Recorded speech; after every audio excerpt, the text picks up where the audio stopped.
What's up, Woodworking Nation? Welcome to Armor God Woodworks, and if you've seen us before, welcome back to Armor God Woodworks. We're back here in the finishing area of the shop.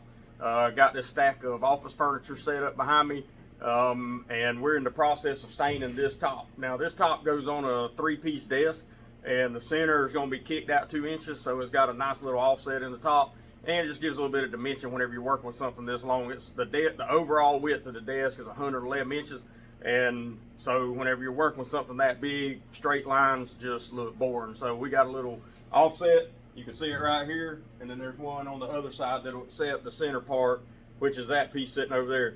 I've got it set up on the 2 ends, so that way I've got somewhere to stain. And I've already stained the underneath side.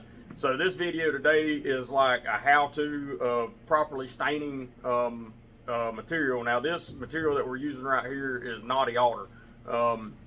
Knotty Alder is a really good material for accepting stain. Makes a really good finish on cabinets. If you're going for like a walnut look, use the Knotty Alder, and then we're finishing off with a Varathane stain, and the name of the stain, or the color of the stain, is Kona. Beautiful stain, and it finishes out nice. And so we'll go ahead and stain this. Now, there's a lot of prep work that goes in to getting ready to stain these things. These boards came into me rough. They were 4/4 boards, so they were 15/16 to an inch thick. Some of them were a little bit thicker than that. Ran them through our Grizzly 20-inch planer, got them down to 13/16, which is a nominal thickness for cabinet material. And so we figured up how wide the top was and cut all of our boards to the equal width so it looks appropriate when you're putting it in there. You can use random widths on tops like this. It looks pretty cool, but it depends on how you lay it out. You don't want just a bunch of junk conglomerated in there. You want to make sure that it makes sense the way you lay it out.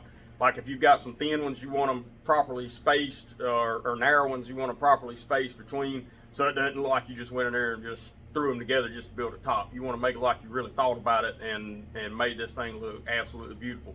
So the prep work that goes into this. First thing you have to do is you got to get everything, trued up, run it through your joiner, run it through your planer, rip it down to size, and then I lay it out on my workbench and mark it all up and lay out where my joinery is going to be and go ahead and make all that happen. Glue it up, let it set for a little while, take it out, get all the glue off of it, and sand it, sand it, sand it, and when you're tired of sanding it, sand it one more time at least. So I sanded it 3 times with 120 grit on my AirVantage sander on a 3/16 orbit. And so the way that you do that is you get all the glue off of it first with a belt sander. It's going to leave it real nasty. Then you take a pencil and just mark it all over this thing and sand it again, making sure to get all the pencil marks off. The reason you do that is that's going to show you high and low spots. As long as all the pencil marks are gone, you're good to go. But make sure you're sanding across it like this right here and not just staying in one spot, because you're going to dig holes trying to get that, trying to get the lead mark off of it. So you want to make sure that you're crossing the whole path of whatever you're working on, so that you're not just hanging out in one spot and digging more holes in your project. So the sanding part is really important. The prep, get it done. Dust it real good. The last sand you want to do is you want to get a 220 grit on a 3/32 orbit, and that'll give you a really nice sleek finish. Wipe it down real good and get ready for the stain. Now the way that we'll stain this is first we'll come around the edges and catch them and wipe them off really good. And the thing you want to make sure is whenever you're staining at the top that you don't get any rundowns, because if you get rundowns and you leave it on there, it's going to mess this thing up, and you really have put a lot of time into this thing so far, so you don't want to mess it up. You want to take your time, make sure it's good, make sure it's perfect whenever it leaves out of here. Quality control is very important in a cabinet shop. You want to make sure that the stuff that you're putting out is something that you would be happy with if you went somewhere and bought it or paid the money that you're charging to actually build these things. So I'm gonna get some gloves on. Got my stain right here, got my rags, and we're gonna get ready to roll. Now, one thing you want to remember is when you're doing this, your hands are just going, got your gloves on, they're gonna have stain all over them. So you want to make sure you go ahead and get your rags out if you buy them in bulk boxes or whatever, and lay them out where you can get to them real easy without messing up all your other rags. Now this one right here probably takes 7 or 8 rags, I imagine, to wipe it down and make it look pretty. And so we'll get into it and I'll show you how we do it.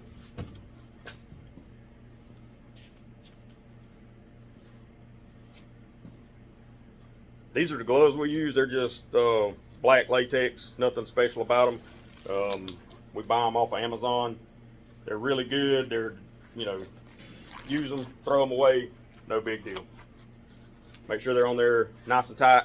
And I've already got some stain on these because I've been working this morning trying to get some stuff rolling.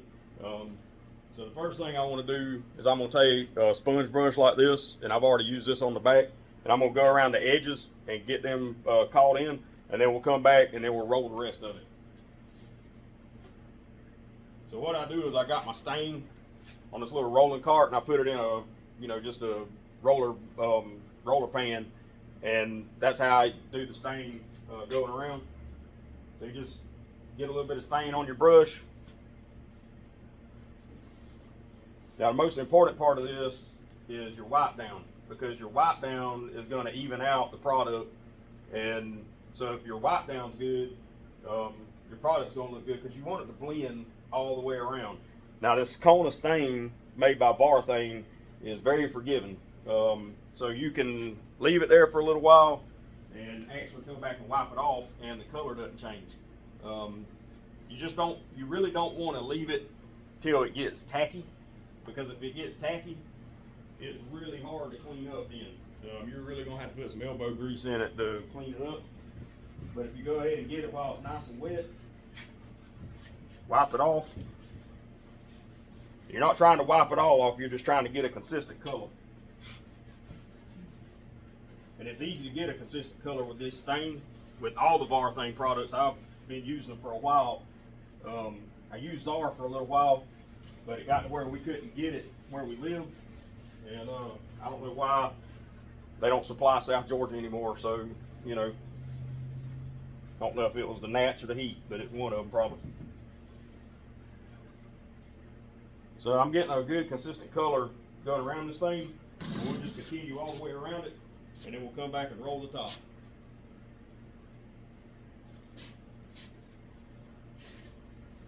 Really take your time with this and make sure you're covered. You don't want any spots on there that the stain didn't get to. You know, you can be real liberal with this stuff. You're wiping it off anyways. And if you drip some on the floor, well, that's what the shop's for, right? I got drip stain drips all in this back room.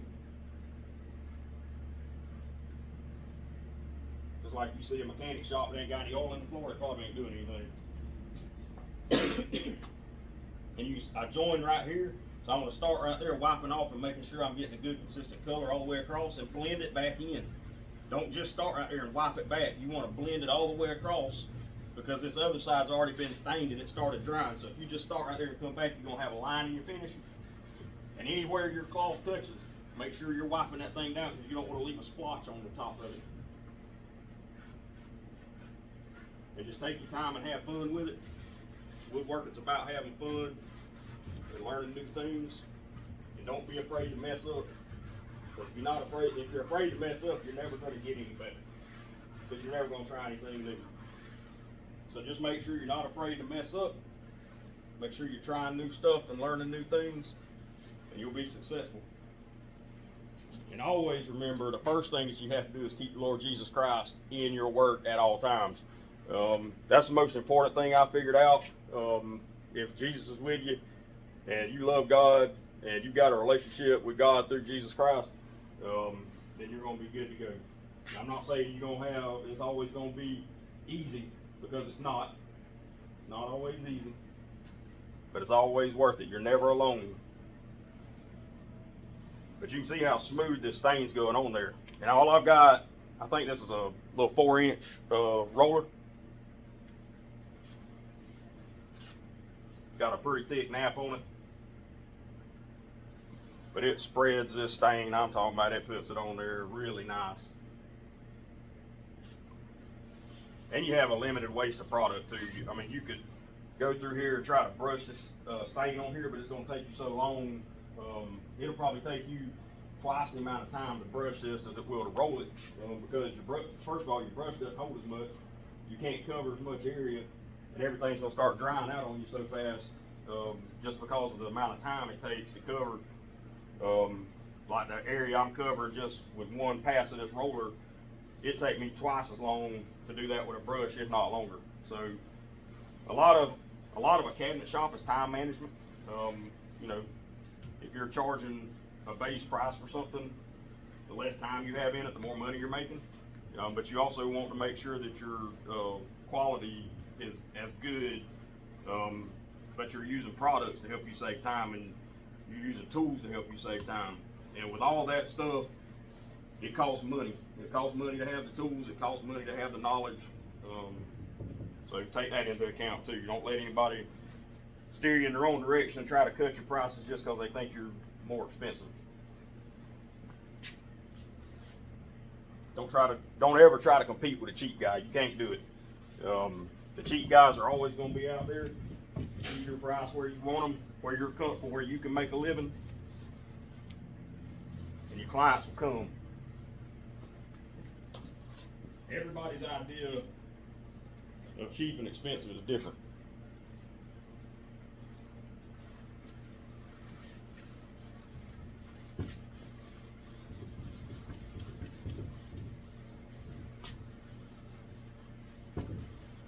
And anytime I'm doing a project like this, I just think, what would I pay for this product?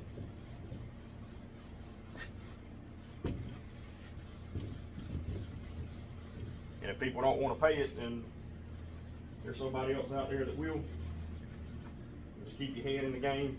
Try not to get discouraged. Woodworking can be discouraging sometimes. There's a lot of critics out there. People are going to critique your work.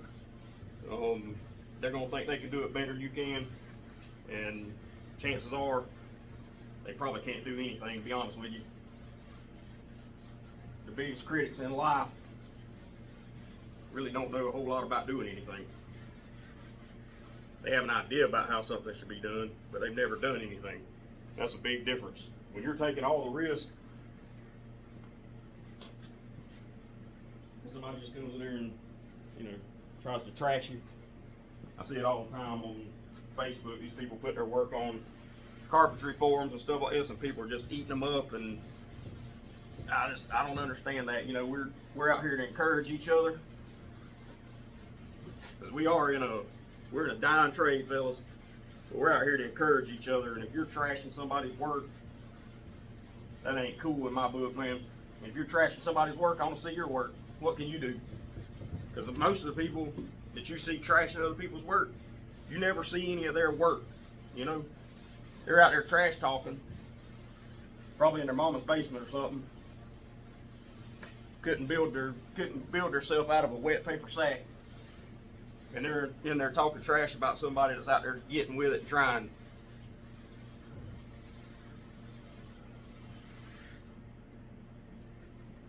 So if you're trashing people's work, let's see your work. Let's see what you got.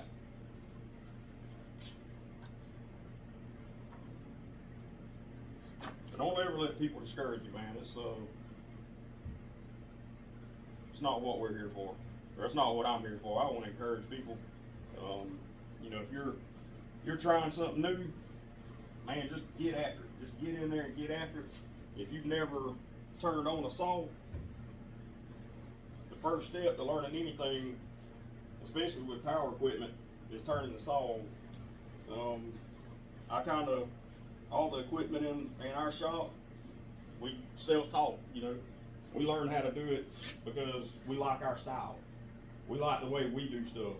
And I didn't really want anybody messing with my style, because my style is a little bit different than other people's. I like my style. I like the way we do stuff. We do it a little bit different. I feel like it's a little bit better. And we made some friends through YouTube and Facebook, Instagram, people that I would have never been able to meet had it not been for these social network platforms. It's really interesting the people we get to talk to, people we get to meet, people that ask us questions about how we do stuff, why we do stuff a certain way. We're helping people across the country build things through text messages, emails, stuff like that. I've got a lot of how-to videos on here about how to do different things. And so if you check out my page on Armor of God Woodworks on YouTube, it'll help you out with the how-to videos that I put on there to help you learn how to do things. And I will tell you, you're gonna learn how to do things my way, but if you do that, you can focus on your own skills and you'll get the basics out of what we'll teach you on Armor of God Woodworks. But the most important thing is develop your own style. You know, I think that's really important for everybody. If everybody had my style, man, this would be a boring place. I mean, we do some interesting stuff. We have a lot of fun with what we do, but everybody doesn't need to have the same style. Everybody needs to be different. That's your sales point. Like, what do you offer different than somebody else? Can you do something different than anybody else? Can you do stuff that other people won't do? At Armor of God Woodworks, we do a lot of things that other people won't do, because a lot of things that people don't want to do are just, they're time consuming. Like, I'll show you in a minute, we got a round cabinet back here that was very time consuming, but it's a beautiful product. And it was worth all the time that we put into it. And it's actually going to be a reception desk at a local business. And so it'll be the first thing that people see whenever they walk in this business. And whenever they see it, people are going to wonder where'd that come from. Now, the place this is going to be is in an air conditioning building. So it's a HVAC service, and they install air conditioning units, brand new. They do service work and all that. And they got a really nice brand new shop built. And so this is going to be in the front office. Now, a lot of people that go in that office are in the process of building houses. They'll be in the process of picking cabinet guys. And when they go in there and see this set of furniture that we're building, they're going to wonder where it came from. Lucky for us, the HVAC dealership isn't about a mile up the road. And when you're doing these jobs, a lot of them you're going to have to install. You need to take that into account when you're pricing. How far are you going to have to go to install? Some of the jobs that we're doing, you know, I can cover about a 100-mile radius from where we are. The farthest I've ever gone was about 250 miles away with one. I mean, it was just an island, and we did that in South Carolina, done stuff in Newnan, Georgia. So you got to be mobile. You got to be willing to go where the work is, and don't be afraid to, you know, take on something that you're not familiar with, because it'll help you learn different things. And you may not make money on everything that you do, but you'll learn a skill. You'll learn something from every single job that you do if you keep your eyes open and pay attention. You'll learn stuff that works and stuff that doesn't work.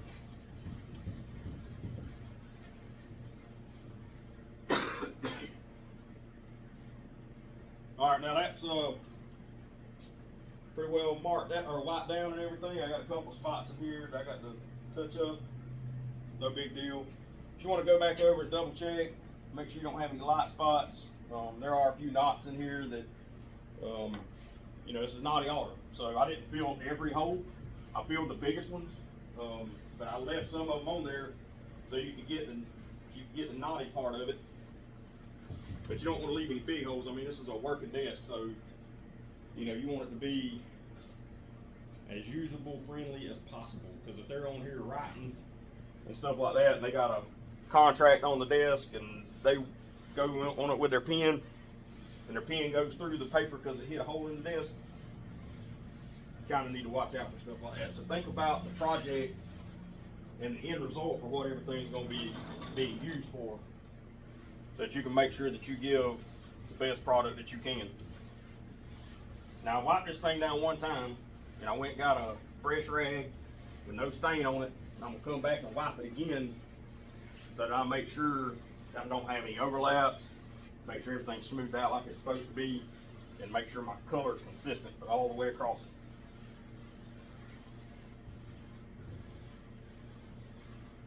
And I'm probably not picking up much stain off of this. There's a little bit on there, but I'm not picking up much stain with my rag now. It'll be covered, but it's not going to be soaking through like it is when you initially wipe it. You don't have to really put any pressure on it. You want to go across it nice, even, consistent strokes. You want to do it like this and not like this, because if you do it, if you're wiping it like this instead of like this, you're going to leave finger tracks in your stain. You don't want to do that. You want a nice flat surface with your hand to wipe these things down. They give you a much more consistent color. How do I know that? I've ruined some stuff doing that before, not thinking. Get in a hurry. That's one thing, don't get in a hurry. See? That's all the stain that got off on that last wipe. And this is what I was doing whenever I was initially wiping it. Now with these stain rags, this is an oil stain. And there's a disclaimer on the Kansas Varthane. If you leave them in a bucket, they can spontaneously combust. They will spontaneously combust. Don't think that's a joke. They can catch on fire. So make sure at the end of the day, or whenever you get through with this, get them outside, put them in a metal bucket, put them in some water if you need to. Just make sure these things are in a place where they cannot ignite or combust, because it can burn your whole shop down.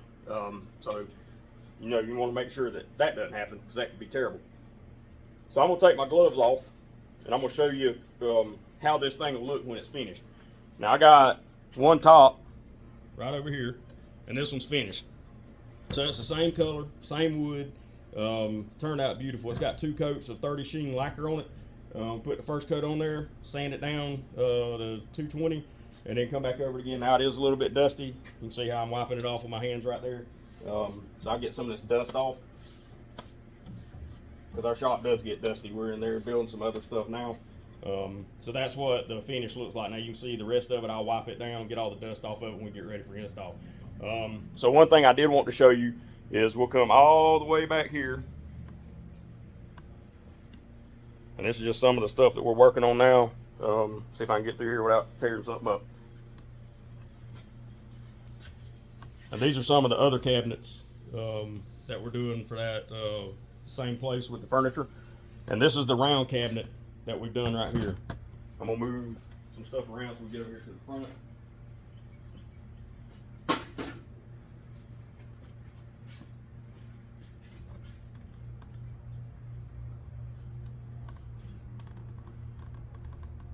So this is the cabinet that'll be at the reception desk. It's round. It's a 7-foot radius on the back, 5-foot radius on the front. I got to put the drawer faces on it and everything, but the drawers are fully functional, soft close. Everything just turned out perfect on this piece. I couldn't ask for anything better. Now I got the drawer fronts and everything ready to install, but this is the curved cabinet. It took me a pretty good while to build it, but it turned out absolutely beautiful. And so I'll get you around here on the back if I can. So we paneled all the back, and it's just got all, it's got some custom trim that we built in there, and it's paneled all the way around. But you can see the curve. It's got a really nice curve to it.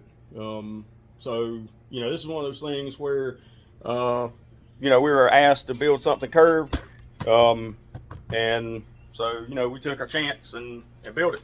Don't be afraid to do anything. Don't be afraid to, if it's something that's out of your wheelhouse, don't be afraid to ask questions. Don't be afraid to learn how to do this stuff. It's very important for your growth in your business to be able to do that.